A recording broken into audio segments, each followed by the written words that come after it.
पहले इस क्लास में टॉपिक करेंगे रेफ्रिजरेटर का, फिर हम करेंगे टॉपिक कार्नोट थ्योरम का, और ये लास्ट क्लास है थर्मोडायनेमिक्स चैप्टर की।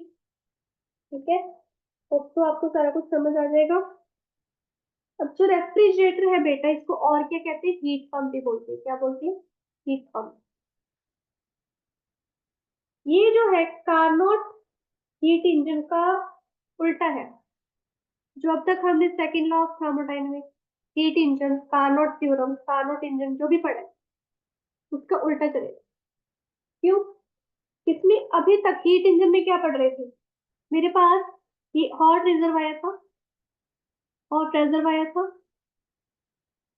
उसका टेम्परेचर था T1, वो हीट दे रहा है Q1 किसको? इंजन को, है ना? और उससे वो वर्क कर रहा है, which is equal to Q1 minus Q2। और वो उसके बाद जो एक्स्ट्रा हीट है वो रिजेक्ट हो रही है किसमें? सिंक में, जिसको कोल्ड रिजर्वायर भी कहते हैं, उसका टेम्परेचर है T1। ये हमने हीट इंजन में पढ़ा था, स्टेटस पढ़े थे। इसमें जो है कुछ का चेंजेस है। तो कुछ का चेंजेस क्या है वो मैं बताती हूँ आपको। सबसे पहले तो सबसे बड़ा चेंज है एरो का। इसमें क्या होगा, जो भी मेरे पास सिंक है, मेरे पास क्या है? ये कोल्ड रेजरवायर है। क्या है? Cold reservoir. ये हीट देगा इंजन को, ये हीट देगा इंजन को, जो कि है अपने आप में क्या? रेफ्रिजरेटर। क्या है ये? रेफ्रिजरेटर। ये इसके ऊपर अब वर्क किया जाएगा। इसको हीट मिलेगी Q2, Q2 नहीं कहते, हाँ चलो Q2 ही है। ये सिंक जो है हीट दे रहा है, पहले वाले में सिंक हीट ले रहा था, ये हीट इजेक्ट करे, एक्सट्रैक्ट करे रेफ्रिजरेटर की तरफ। रेफ्रिजरेटर के ऊपर काम हो रहा है, work is done on refrigerator. ठीक है, और फिर वो हीट क्या है? एक्स्ट्रा हीट जो है बाहर निकल रही है हॉट रिजर्वायर की तरफ। That is equal to Q2 plus W, इसके इक्वल है। Q2 और W का मिक्सचर ही है, Q2 और W का Q1। तो रेफ्रिजरेटर की कार्नोट हीट इंजन ही होता है। क्या होता है? कार्नोट हीट इंजन ही होता है ये। जो हीट इंजन हमने सबसे पहले पढ़ा था ना पिछले से पिछले क्लास में, वही होता है, but is working in reverse direction, is working in reverse direction. ठीक है, तो ये जो डोमेस्टिक रेफ्रिजरेटर्स होते हैं जिसमें फूड और आइस है, वो यूज हम करते हैं उसको ठंडा करने के लिए, वो कोल्ड रिजर्वायर बनाते हैं। तो जो सराउंडिंग होती है सारी की सारी, वो होती है, मतलब कि रेफ्रिजरेटर के अंदर वाला सारा सामान की कोल्ड रिजर्वायर है। रेफ्रिजरेटर की बाहर की सारी दुनिया, किचन हो गया, लिविंग रूम हो गया, कुछ भी हो गया, लॉबी हो गई, या कुछ लोगों ने अपने रूम में भी रखे होते हैं रेफ्रिजरेटर, वो सारी की सारी सराउंडिंग है। ठीक है, तो इंजन है रेफ्रिजरेटर का, ये सारा का सारा पार्ट एक्चुअल में सिस्टम है। तो ये वाला पार्ट है, ये सारा सराउंडिंग है, थॉट रहता है। ठीक है, तो जो वर्क है वो किसके द्वारा किया जा रहा है? इसमें इलेक्ट्रिकल वर्क होगा। इसमें कौन सा वर्क होगा? इलेक्ट्रिकल वर्क होगा। इस W कौन सा वर्क है? इलेक्ट्रिकल वर्क है। ठीक है, किसके द्वारा किए जा रहे हैं? इलेक्ट्रिकल मोटर के द्वारा। इसके अंदर मोटर लगी होती है, पता हो तो। फ्रिज के अंदर भी मोटर होती है। और इसके अंदर क्या होता है? फ्रियोन होता है। फ्रियोन पता है ना क्या होती है? CCl2F2, ये होती है फ्रियोन, जो वर्किंग सब्सटेंस का काम करते हैं। जो कार्नोट साइकिल में हमारे पास आइडियल गैस है ना, वो है वर्किंग सब्सटेंस। ठीक है, तो जो वर्किंग सब्सटेंस है, इसको 4 स्टेप्स में काउंट किया जाता है। जो गैस है, सबसे पहले तो स्टैंड होती है, suddenly adiabatically higher to lower temperature पे जाती है, फिर वो ठंडी होती है, वो कन्वर्ट होती है वेपर लिक्विड मिक्सचर में। इसमें मिक्सचर मिक्सचर में कन्वर्ट होती है, वेपर लिक्विड मिक्सचर में कन्वर्ट होती है। तो क्या यहाँ पर एडियाबेटिक एक्सपेंशन, यहाँ पे शुरुआत होगी एडियाबेटिक एक्सपेंशन की तरफ रूप में। ठीक है, फिर एक कोल्ड फ्लूइड जो है अलाउ किया जाता है to absorb the heat, Q2। Second process है Q2, वो क्या है?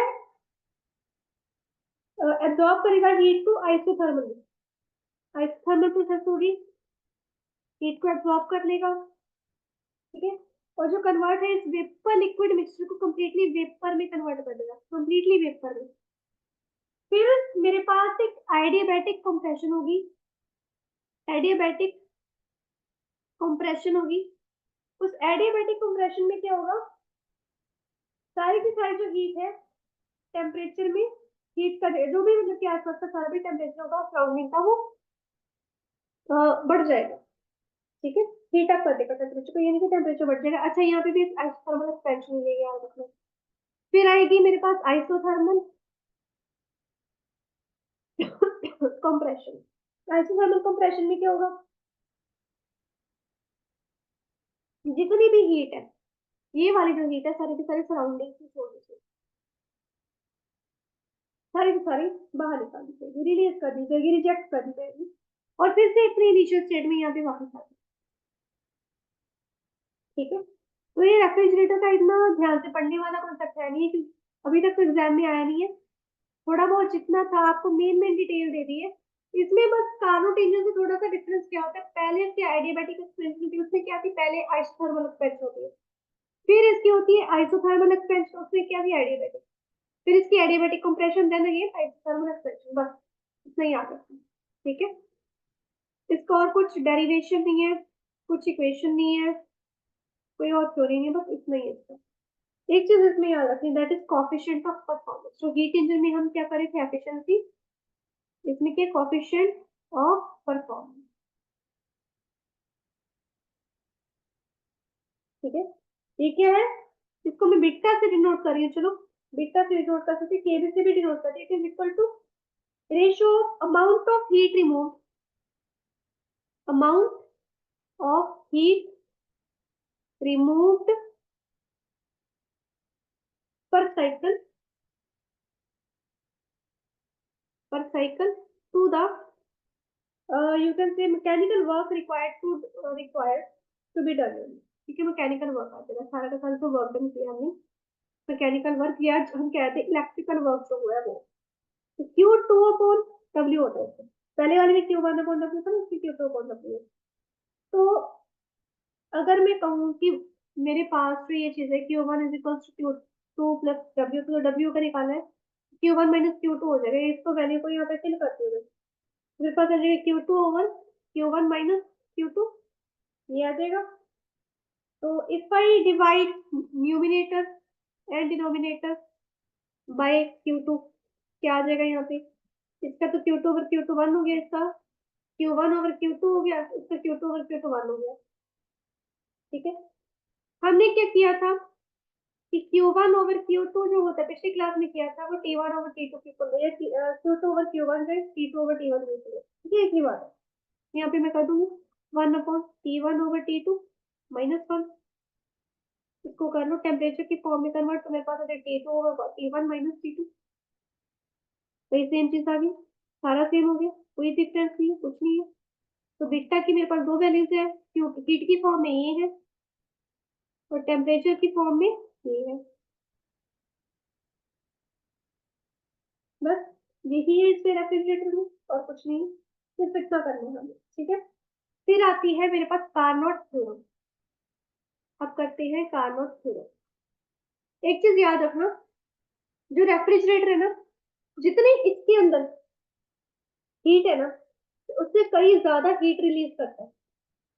तो जो रेफ्रिजरेटर ज्यादा अमाउंट में हीट रिलीज करेगा, उसकी जो कोफिशिएंट ऑफ परफॉर्मेंस है, उससे उसकी उतनी ही बढ़िया निकाली जाएगी, उतनी ही बढ़िया समझी जाएगी, कोफिशिएंट ऑफ परफॉर्मेंस है उतनी ही बढ़िया मानी जाएगी, उतनी ज्यादा ये जो रिलीज करेगा हीट, दैट मीन्स जितना ज्यादा ये जो है एनवायरनमेंट के लिए डैमेजिंग होगा, क्योंकि हीट रिलीज कर रहा है, तो मान लो सभी मैंने बढ़िया कोफिशिएंट ऑफ परफॉर्मेंस के रेफ्रिजरेटर लगा लिए, है ना, तो वो सारे एनवायरनमेंट को, हमारे आसपास के एनवायरनमेंट को खराब ही करेंगे, नो डाउट, लेकिन उतना ही बढ़िया माना जाएगा, उतना ही बढ़िया काउंट होगा, ज्यादा टाइम तक चलेगा, ठीक है, पैसे लगाए दुखेंगे नहीं आपको। तब कहते हैं कार्नोट थ्योरम। कार्नोट थ्योरम क्या कहते हैं, इसके पहले ना स्टेटमेंट लिखते हैं। इट स्टेट्स दैट, दो चीजें करता है, सबसे पहले no engine, no engine working between two given temperatures,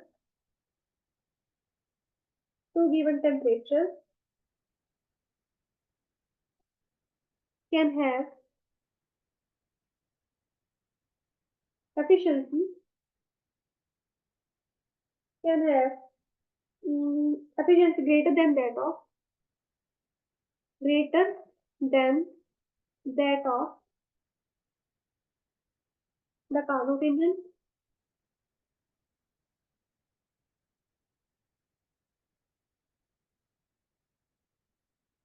Working between the same two temperatures. पहली चीज तो ये बता दो, दूसरी चीज क्या बता दो? The efficiency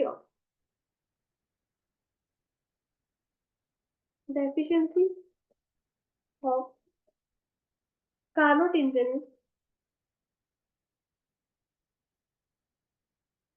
independent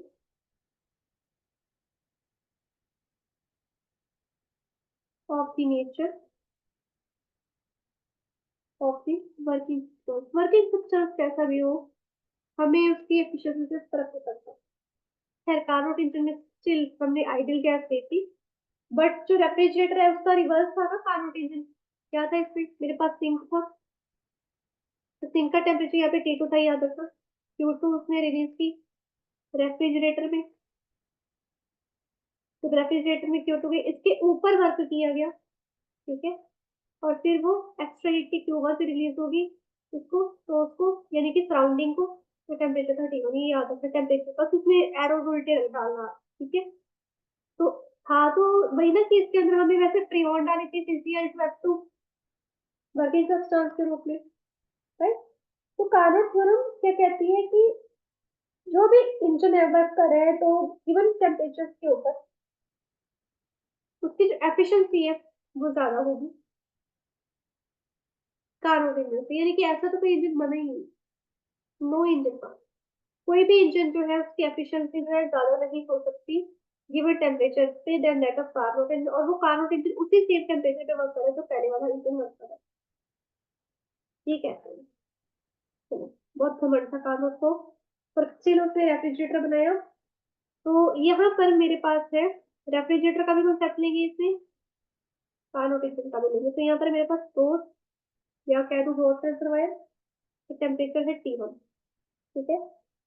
एक तरफ तो है ये जो है Q1 हीट दे रहा है इसको, एक इंजन को, उस इंजन का नाम है आई, और ये वर्क कर लिया इसने, work is done by the engine, ठीक है। और एक्स्ट्रा हीट को रिलीज कर दिया इसने किसके अंदर? इधर सिंक के अंदर, एक्स्ट्रा हीट को रिजेक्ट कर दिया सिंक के अंदर, उसका टेम्परेचर है T2। ये कार्नोट साइकिल में पड़ा, ठीक है। अब इसकी कपलिंग कर रहे हैं किसके साथ? इसके साथ जिसमें मैंने क्या Q2 डैश हीट को रिलीज किया इंजन आर के ऊपर, और वो एक्स्ट्रा हीट को Q1 डैश की फॉर्म में बाहर निकाल,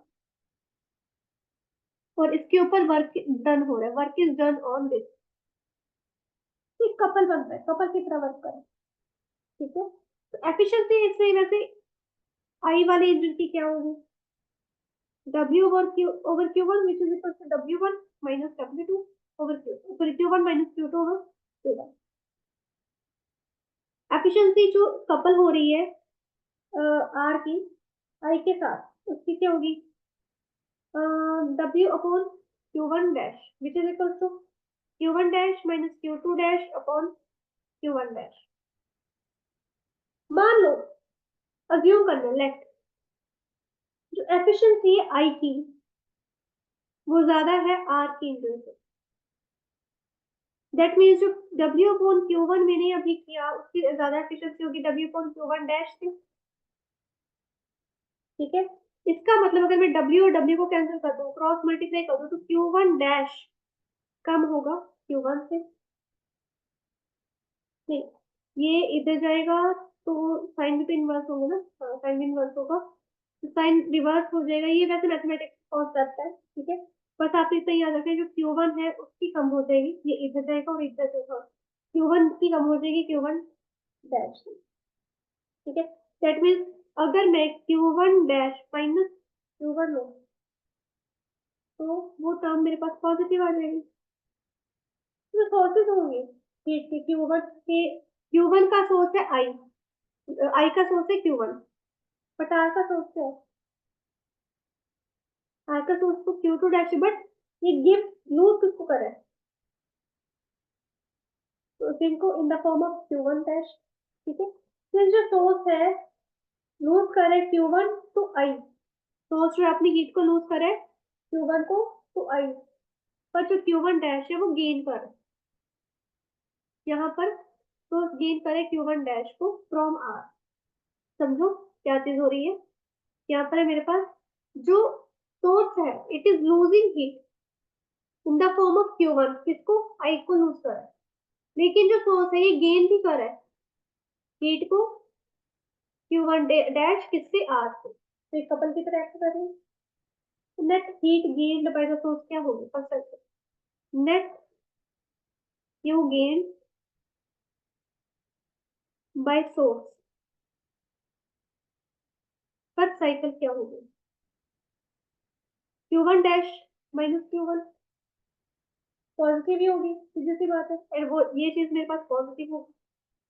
अब जो सिंक है, सिंक की बात करते हैं, सिंक जो है गेन कर है Q2 आई से, सिंक जो है गेन कर है Q2 आई से, लेकिन ये लूज कर है Q2 डैश आर को, लूज करे Q2 डैश आर को, उल्टा हो गया ना, उल्टा हो गया यहाँ पे, तो यहाँ पे हीट लॉस करेंगे, नेट हीट लॉस,